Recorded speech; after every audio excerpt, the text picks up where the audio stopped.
오늘은 NTD 텔레비전 보도를 기반으로 한 사이버 보안 거대 기업의 충격적인 이면을 파헤쳐 보려고 합니다. 바로 중국의 대표적인 사이버 보안 회사 논색에서 벌어진 대규모 데이터 유출 사건인데요. 이게 그냥 단순한 해킹 사고가 아닙니다. 국가가 배후에 있는 디지털 스파이 활동의 실체가 드러나면서 전 세계 정보계를 말 그대로 발칵 뒤집어 놓은 사건이죠. 자, 화면에 보이는 이 숫자 80. 이게 뭘 의미할까요? 바로 이번 해킹으로 공격 대상이 된 나라의 수입니다. 80개가 넘는 국가들이요. 이 숫자 하나만 봐도 이번 사건의 파장이 얼마나 어마어마한지 감이 오시죠? 그럼 본격적으로 사건의 시작을 한번 보죠. 중국의 사이버 보안 회사 노은색에서 무려 1만 2천 건이 넘는 아주 민감한 내부 문서가 통째로 유출되는 일이 벌어졌습니다. NTD 보도를 보면요, 이걸 단순한 보안 사고로 보는 게 아니라 한 국가가 뒤에서 벌여온 은밀한 사이버 전략의 실체가 드러난 굉장히 결정적인 사건이라고 분석하고 있습니다. 이런 엄청난 일이 터졌는데 공식적인 반응은 어땠을까요? 좀 이상합니다. 회사 측에서는 새로운 침입은 없었다라면서 애써 사태를 축소하려 했고요.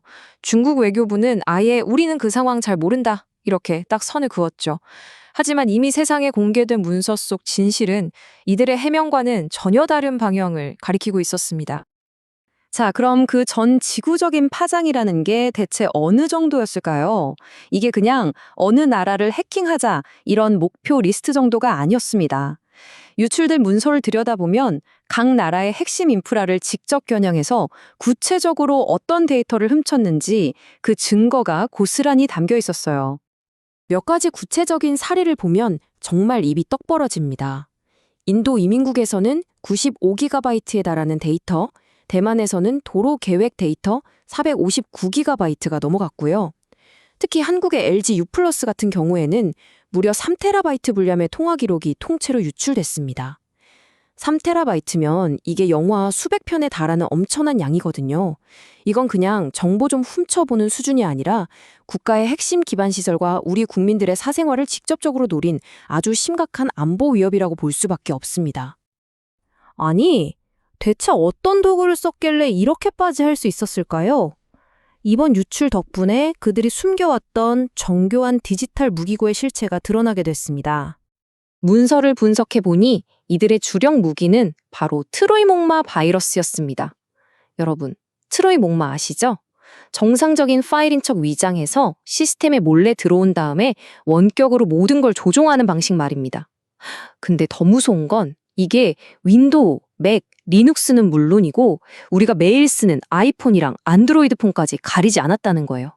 말 그대로 우리가 쓰는 거의 모든 디지털 기기가 공격 대상이었다는 뜻입니다. 그런데 공격이 여기서 끝이 아니었어요. 원격으로만 한 게 아니라는 거죠. 여기 이 화면 좀 보세요. 이게 그냥 보조 배터리처럼 보이죠? 아닙니다. 이걸로 위장한 물리적인 데이터 탈취 장치까지 개발했던 겁니다. 목표 시스템에 직접 접근해서 데이터를 빼돌리기 위해 이런 치밀한 하드웨어까지 준비했다는 사실이 정말 놀랍습니다. NTD 보도에 등장하는 칸 시사평론가가 이걸 아주 기가 막히게 비유했더라고요. 마치 전문 도둑이 아주 길고 특별하게 만든 족집게로 남들 모르게 주머니를 터낸 것과 같다고요. 그러면서 서방 국가들이 이런 식의 특화된 공격에는 너무 무방비해서 쉽게 표적이 되고 있다고 지적했습니다. 자, 그럼 여기서 질문이 생기죠. 이 논색이라는 회사, 도대체 정체가 뭘까요? 그냥 평범한 민간 보안 회사일까요? NTT 보고서는 이 기업의 가면 뒤에 전혀 다른 얼굴이 숨어 있다고 말합니다. 이 회사의 연역을 쭉 살펴보면 중요한 단서를 찾을 수 있습니다. 2007년에 설립해서 쭉 성장하는 것처럼 보였는데 2022년에 갑자기 미국 정부의 제재 명단에 이름이 올라가요. 이건 뭘 의미할까요? 이미 미국은 이 회사의 활동을 단순한 기업 활동이 아니라 심각한 안보 위협으로 보고 있었다는 강력한 증거죠. 그리고 여기서 NTD 보고서가 지적하는 아주 중요한 개념이 나옵니다. 바로 군민융합이라는 건데요. 이게 뭐냐면 민간 기업의 기술력을 국가의 군사나 안보 목적을 위해 동원하는 국가 전략을 말합니다. 그러니까 겉으로 보기엔 그냥 민간 회사인데 실제로는 국가의 지휘를 받으면서 손발처럼 움직이는 거죠. 보고서는 바로 이 노은색이 군민융합 전략의 대표적인 사례라고 콕 집어서 이야기하고 있습니다. 결국 핵심은 이겁니다. 전 베이징 변호사였던 라이젠핑이라는 인물의 말을 한번 들어보시죠. 그는 아주 단호하게 말합니다.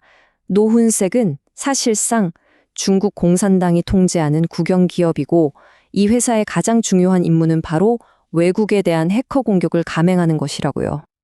자, 그렇다면 이 모든 상황을 우리는 어떻게 이해해야 할까요? NTD 보고서는 이 사건을 단순 해킹 사건으로 봐서는 안 된다고 강조합니다. 이건 국제안보의 판 자체를 흔드는 어쩌면 새로운 형태의 전쟁일 수 있다는 분석을 내놓고 있습니다. 한번 비교해 볼까요? 개인 해커의 공격과 국가가 주도하는 작전은 근본부터 다릅니다. 개인 해커가 돈이나 명성을 노리는 도둑에 가깝다면 이번 사건처럼 국가가 배후에 있는 경우는 장기적인 전략을 가지고 움직이는 첩보적전과 같죠.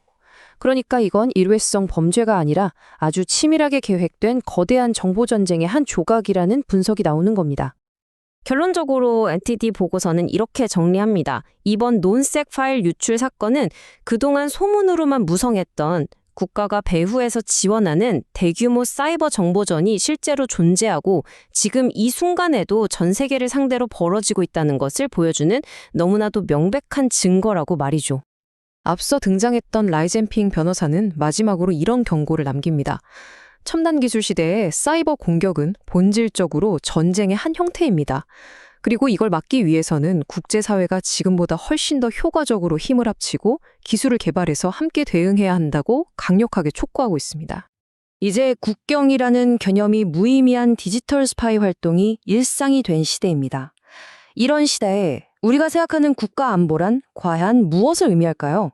이번 노은색 사건은 그 근본적인 질문을 바로 우리 모두에게 던지고 있습니다.